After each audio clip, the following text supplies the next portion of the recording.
योगेश कदम हे उपमुख्यमंत्री एकनाथ शिंदेंच्या भेटीला गेलेले आहेत। योगेश कदम शिंदेंच्या मुक्तागिरी या निवासस्थानी दाखल झाले। सचिन घायवळ याला शस्त्र परवाना दिल्याप्रकरणी गेल्या 2 दिवसांपासून योगेश कदम हे वादात सापडलेले आहेत। याबाबत नक्की काय घडलं याची माहिती देण्यासाठी योगेश कदम एकनाथ शिंदेंच्या भेटीला गेलेले आहेत।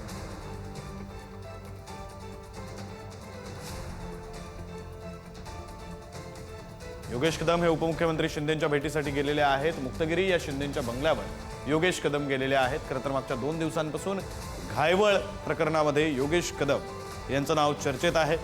शस्त्र परवाना दिल्याप्रकरणी त्यांचं नाव चर्चेत आहे आणि त्यानंतर आता उपमुख्यमंत्री एकनाथ शिंदेंची भेट घेण्यासाठी योगेश कदम गेलेले आहेत। अधिकचे तपशील देत आहेत आपले प्रतिनिधी पंकज दळवी। पंकज, योगेश कदम उपमुख्यमंत्री एकनाथ शिंदे यांच्या भेटीला पोहोचलेले आहेत। अत्यंत महत्त्वाची भेट ही मानावी लागेल, कारण गेल्या 2 दिवसापासून सचिन घायवळ याला दिलेल्या शस्त्र परवान्यावरून योगेश कदम गृहराज्यमंत्री आहेत, रामदास कदम यांचे ते पुत्र आहेत, मुलगा आहे त्यांचा, तर याच्यावरती आरोप प्रत्यारोप सुरू आहेत आणि त्यामुळे ही भेट नक्की काय घडलं, कसं घडलं हे सांगण्यासाठी भेट असल्याचं समजतंय।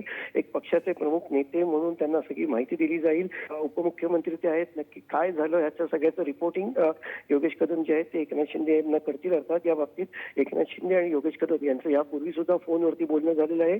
मात्र काल रामदास कदम यांनी एक उच्चपदस्थ नेता जो आहे त्याचा उल्लेख केला, त्याचं नाव आम्ही मुख्यमंत्र्यांना सांगितलेलं आहे, ते नाव सुद्धा जे आहे ते सांगणार का हे महत्वाचं आहे। कारण रोहित पवार यांनी थेट आरोप करत राम शिंदे यांचं नाव घेतलं होतं, त्यामुळे अशा पद्धतीचं काही नाव सांगण्यासाठी सुद्धा ते गेले आहेत। कारण रामदास कदम स्पष्ट म्हणाले होते की आम्ही ही माहिती जी आहे ती मुख्यमंत्र्यांना देऊ, संबंधितांना देऊ। त्यामुळे हा वाद जो निर्माण झालेला आहे त्याच्या बाबतीत नक्की योगेश कदम यांची भूमिका काय आहे, कुठल्या परिस्थितीमध्ये योगेश कदम यांनी हा परवाना जो आहे तो त्यांना दिला आणि त्या बाबतीतची एकूण पार्श्वभूमी नक्की काय आहे, कशा पद्धतीने याच्या बाबतीमध्ये घटना घडल्या, त्याचा घटनाक्रम काय आहे, पोलिसांचा अहवाल काय होता, तांत्रिक सर्व बाबी ज्या आहेत त्या एकनाथ शिंदे यांना सांगण्यासाठी योगेश कदम जे आहेत ते त्यांच्या निवासस्थानी मुक्तागिरी या निवासस्थानी पोहोचलेले आहेत। बरं, धन्यवाद पंकज या सगळ्या सविस्तर माहितीसाठी।